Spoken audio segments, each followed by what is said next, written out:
Hello there guys, what is going on? Daniel Charles back here again for my rational perspective on Chelsea 2, Everton 2. The good winning run only lasted about a week, as probably expected, and another really frustrating result against the team.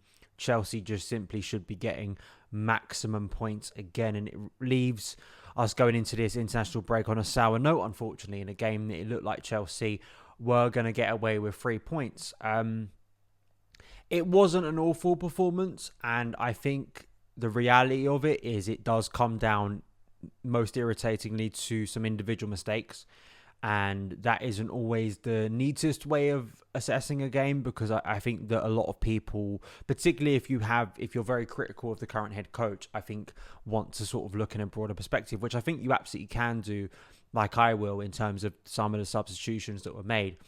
But I do think when you look at both goals, particularly the second, I don't know how you look at that other than thinking individual mistakes and individual errors that have cost Chelsea. And as I say, I think as any head coach, or just in terms of assessing that, it doesn't, it doesn't negate sort of for me fully what I sort of felt about the way that game played out in the second half and how Chelsea lost control against a team they should have been dominating.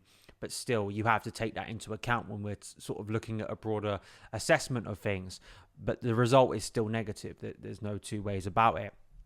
But that also doesn't completely dismiss some of the real positives I felt we saw again yesterday. And that's what makes it even more frustrating, because I do feel the level of performance and individual performances have gone up in recent weeks. I think that's undeniable. I do. I think that in terms of this formation looking a lot better, I think in terms of the way Chelsea are passing the ball is a lot swifter. I think we have more repetitive sort of ways of getting into the final third now, and you see players are acting with a lot more confidence. But again, that is going to kind of be swept under the rug by the result. But in an essence, it's nowhere near what I felt after the Spurs or Southampton games, when there was so little to kind of extract from those performances. So that's kind of the way I feel. But there's no two ways about it. It is drop points. And in a game that I just feel, when you come up against opposition like that, who weren't offering anything for the first 50, 60 minutes, who have very basic ways of getting around you, and I think that you kind of allow Everton the initiative in the final 10, 15 minutes. I felt that was a tactical error on the part of Graham Potter, and it cost him. So before we get into the team news or the team lineup and my thoughts on it and then the way the game played out, if you are new around here and want to get more Chelsea thoughts and conversations, hit that like button, because it does help new Chelsea fans find the channel. Hit that subscribe button, hit the notification bell so you don't miss any of the uploads. If you are listening, thank you so much for tuning in. Son of Chelsea is a part of the 90 Min podcast network. So the team lineup, I think I was one away on my predicted lineup. Instead of Mykhailo Mudryk, who we will get to, because again he's a massive point of sort of contention after this game for not featuring in it, Christian Pulisic came in. But I like that once again we're sticking with consistent names in the starting 11, and I think that's obviously, in my opinion, that's contributing to a more consistent level of performance. You do have players who are playing alongside each other, I think, are forming those connections that are very important. And I think in some cases you are seeing an end product now that you weren't seeing before, when for a number of reasons, whether it was the coach's own kind of decision to rotate frequently, or more, I think, accurately with suspension and particularly injuries we've had, because they haven't been as serious in recent weeks. I think that has obviously allowed Graham Potter the freedom to stick with a set group of players that I think he's trusting now. And I think that in itself is a positive as we get closer to the Champions League game against Real Madrid, where those connections, that trusted set of players is going to have to be on point against a team as good as Real Madrid. So I was happy with that. I felt that the player who did come in, Christian Pulisic, I felt asserted himself well in the first half. I think he'd done a lot of things that impressed me. I think he was a lot more daring on the ball. He was committing men when he needed to, because you do need players against a low block who are going to run at people. And even if it did meant, us getting a throw in sort of higher up the pitch, I think that was a good thing for Christian Pulisic. It seemed to kind of go downhill after he got that brutal smack in the head from that ball from a free kick. That was just, horrible. Inside the ground, you could hear it at the other end of the ground. And I was a little bit surprised he stayed on the pitch for as long as he did. But, for Pulisic, who hasn't played a lot of football recently, I thought it was an all right performance.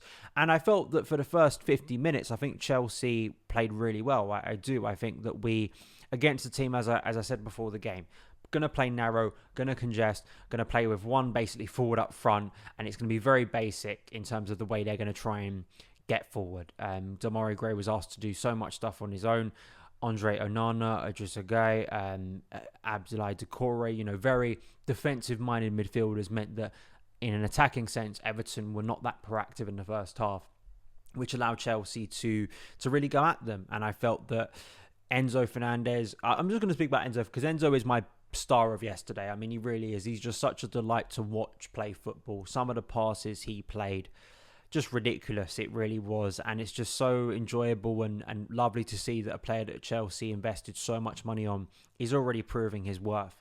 And he just looks so confident. And I think it is one of those things where if you can get down to the bridge and watch him live, I think he is absolutely worth the price of admission, because it's what he does off the ball that's as impressive as what he does on it, or sort of indicative of how sort of effective he is once he gets on that ball. He's always scanning, always moving, very effective, and has the picture in front of him. And some of the passes he played just tried to unlock that defence. There was one in particular that just stood out where I don't know if it was Felix or Havertz, one of the two. I think it was Joao Felix who could have played a better pass that could have really, got us through.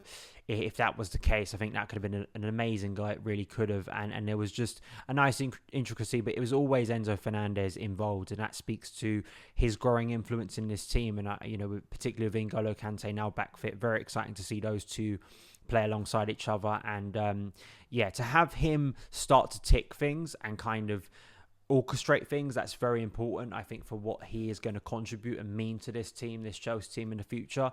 So again, Enzo Fernandez, 2 thumbs up, just brilliant player.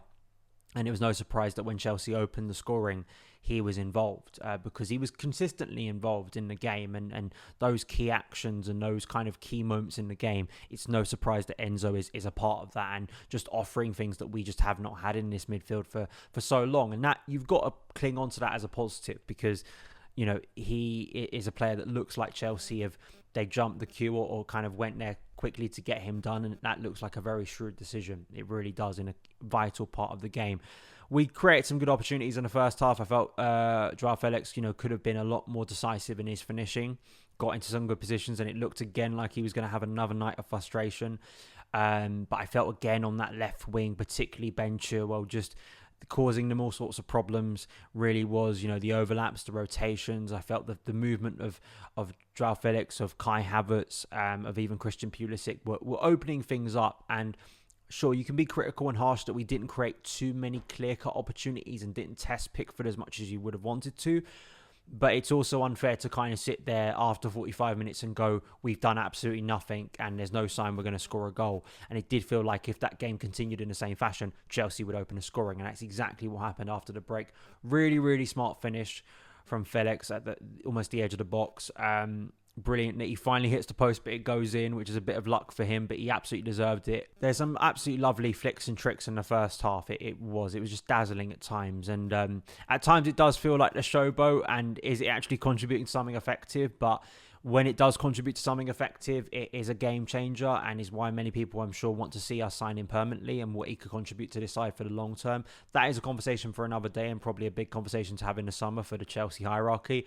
But there's no denying that since he's come in, he's offered more positives than negatives, and getting those goals hopefully starts to increase those goals and end products in the coming weeks. And, Chilwell, the assist, no surprise he's involved in another goal, and Enzo Fernandez with the switch of play to Ben Chilwell. So it's no surprise that those two players who have been integral to Chelsea's play were involved in that opening goal. But here's when my frustration begins, because it was so abundantly clear that the only way Everton were going to get back into this game was route one football, particularly from set pieces. I said as much, and it was no surprise that you have Fofana, Badiashile coming back in, and Koulibaly as a back three to try and add that height, add that physicality, aerial dominance, which is what you need. The first goal was just, it's just so passive, and it's just so frustrating to see a goal like that from a corner where I expect, the first header I think we should be winning, and then to see Doucouré so close to the goal. I know people have having a go at Kepa, and I absolutely understand for both goals why people are having a go at Kepa and you want your goalkeeper to command the area there. but I do think you can look at who's winning headers, who's winning first contact and second contact, and being more alive when that ball comes into a dangerous area. When the keeper has decided not to come, I think it's being more assertive in that area, and the fact that he was so free. Sometimes it is a little bit of fortune, right? You can't be covering every single area, and sometimes it is, an unlucky deflection that drops to a player. But from that range, I don't blame Kepa for not saving it from that range. I think you can have a go at him for not commanding his area, which we've always known has not been a strength of his as a goalkeeper. We're not breaking new territory here by making that assessment of him. But it allowed them into the game. The one thing I liked was that we responded, and it's something I said about Leicester last week when we conceded the equaliser, that we did respond to adversity, and I have seen evidence of that. Now, that is a small thing because we didn't win the game, but to respond in the way we did for Reece James, who, just for me, at times it was us not passing the ball. I do have a go at Wesley Fofana a little bit because it didn't feel like he was being proactive enough to hit the ball to Reece early when he was asking him to hit the ball to him early. There was a lot of times in the first half, particularly when Reece was below me, heading to the Matthew Harding when we were shooting in that end, when Reece was making the runs, and I think he wanted the ball sooner, and Wesley Fofana was not passing him the ball. But then even when Reece got into those positions, I felt sometimes he was maybe going onto his left foot rather than going onto his right foot. I think there was a balance between us not playing him in good areas, but then also him not crossing the ball sometimes.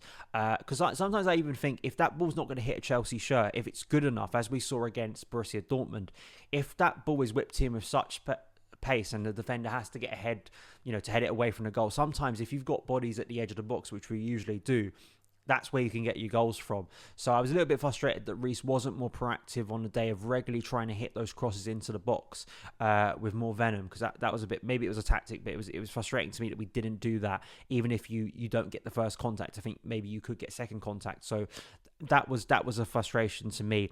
The substitutions are so we get the penalty, obviously, just quickly to say that. We get the penalty. Subs have already been made at this point. I will get to the subs.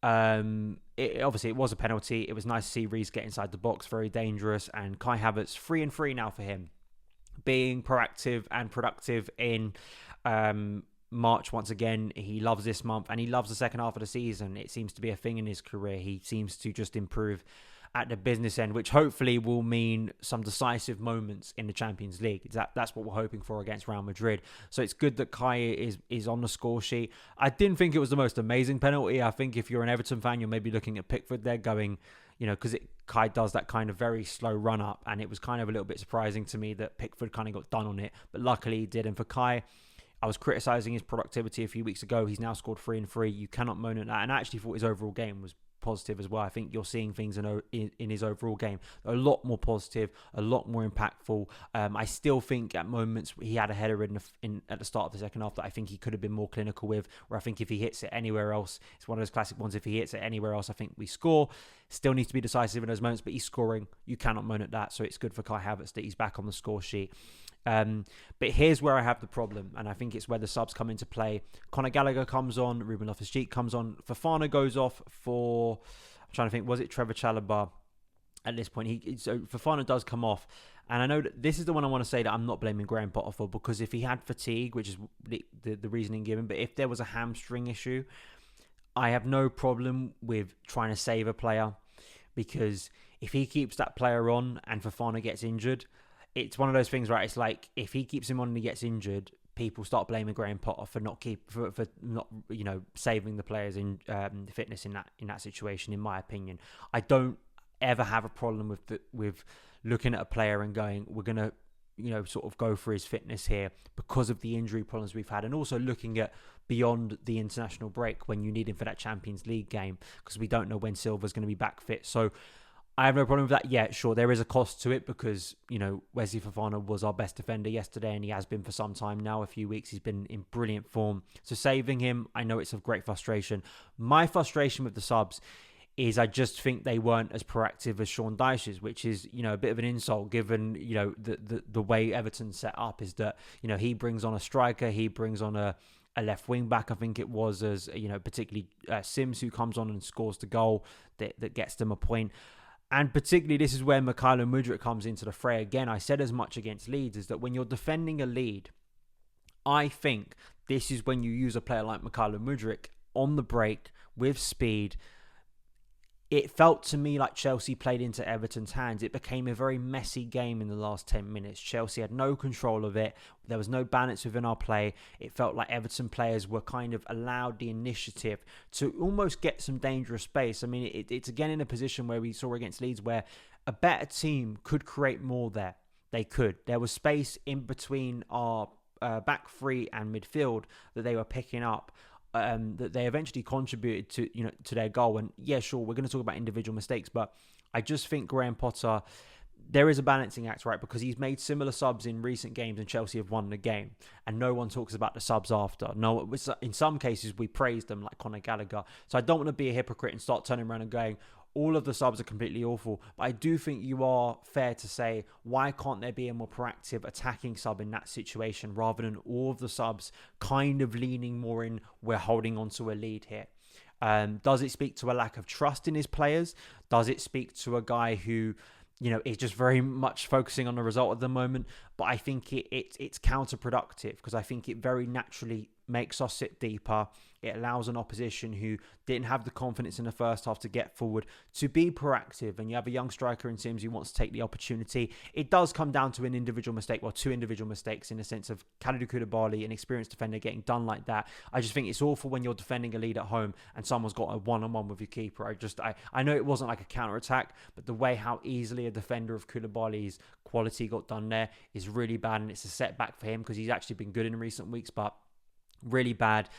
Kepa should be doing better, but my frustration more is in that situation. I think I'm more critical of Kepa in the first instance than I am in the second instance, but I can understand if people were critical of him in both instances. I'm more looking at the defender there, and also the amount of space Mykolenko had to find that pass in the first place. Again, there was a structural problem. It seemed like Everton players in that final 10-15 minutes, and maybe even a little bit before then, were able to pick up areas of the park that were just too dangerous, and they're a bad side this season. They're still in relegation trouble, but we still are talking about Premier League footballers, and I expect a lot better, and I don't expect a situation against a relegation threatened team again at home to see them at times outplaying us, when I just don't think the initiative was ever there for them to do that, and I think we could have gone for a third and been more proactive, and that in itself is of great frustration, and I think cost Graham Potter on the day. But it is also about looking at individual mistakes and saying, if we don't have those individual mistakes, I think we win the game, but we don't win the game convincingly, which is a problem for me because I think there was an opportunity there absolutely to score a third and maybe a fourth against a team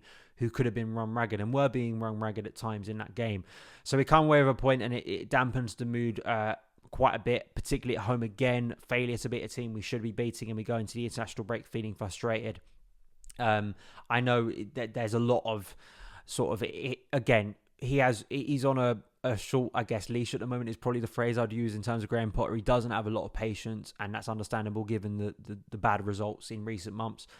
But I can't sit here and deny that I'm seeing more things that make me enthusiastic about the team, make me positive about the team, individual performances. And when you have individual mistakes like that, I think that it again goes to people that maybe we should be looking to replace in the summer.